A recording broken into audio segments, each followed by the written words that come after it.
Welcome to reactions of alkynes. They're a little different than reactions of alkenes, but there are a lot of similarities.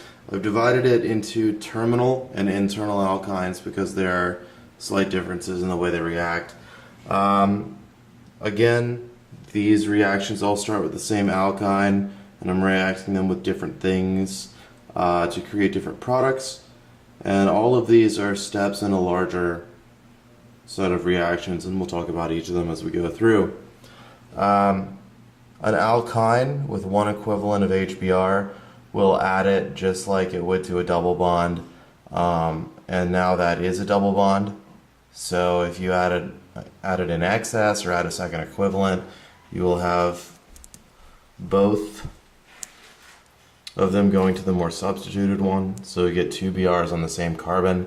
If instead of using an HBr, HCl, HI, something like that, you used Cl2 and CHCl2, or maybe Br2 and CHCl2, it would behave a little differently.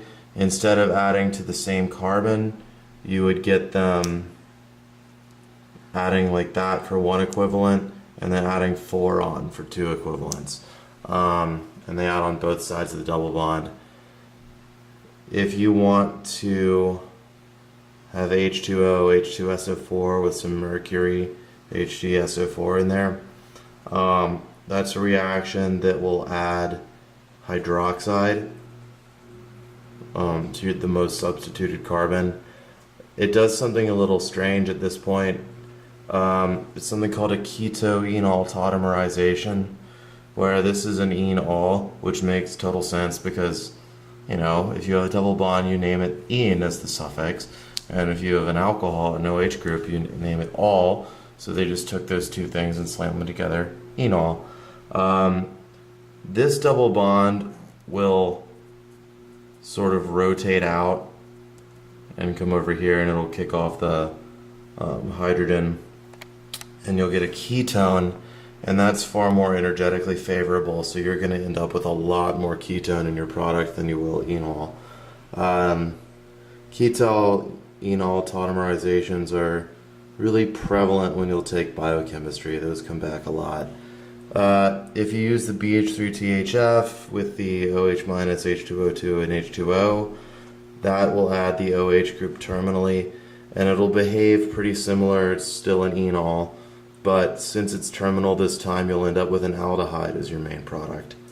If you use NaNH2, you have a triple bond, and this is really good with triple bonds. NaNH2 is an incredibly strong base, and the triple bond sort of loosens up the bond between this terminal carbon and the hydrogen it was attached to, so a really strong base can pull that off.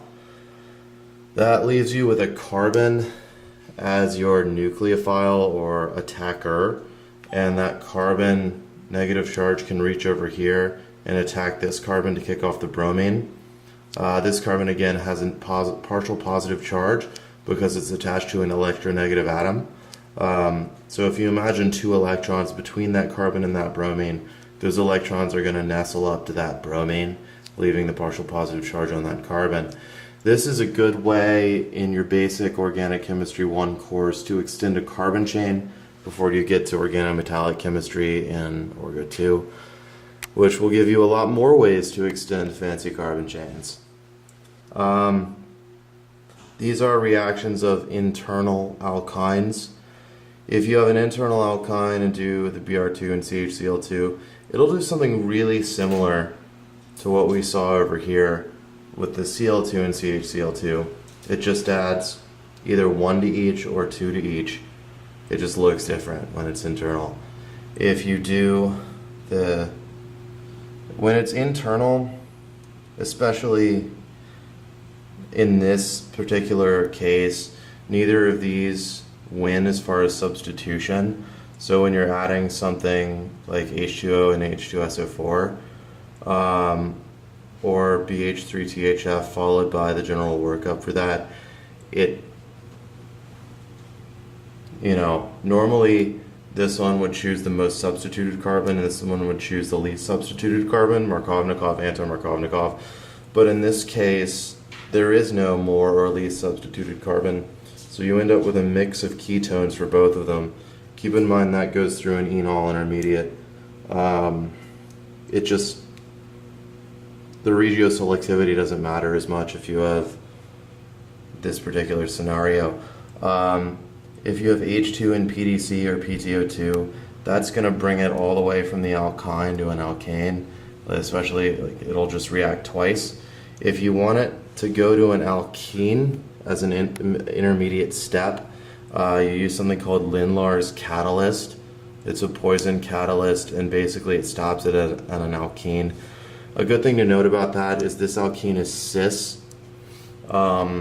because the palladium catalyst for H2PDC sits at the bottom of your flask. So any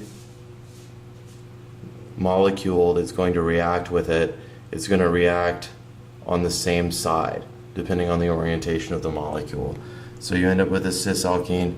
If you wanted, on the other hand, to have a trans alkene, what you do is you use sodium or lithium and NH3 liquid at a temperature of -78 degrees centigrade.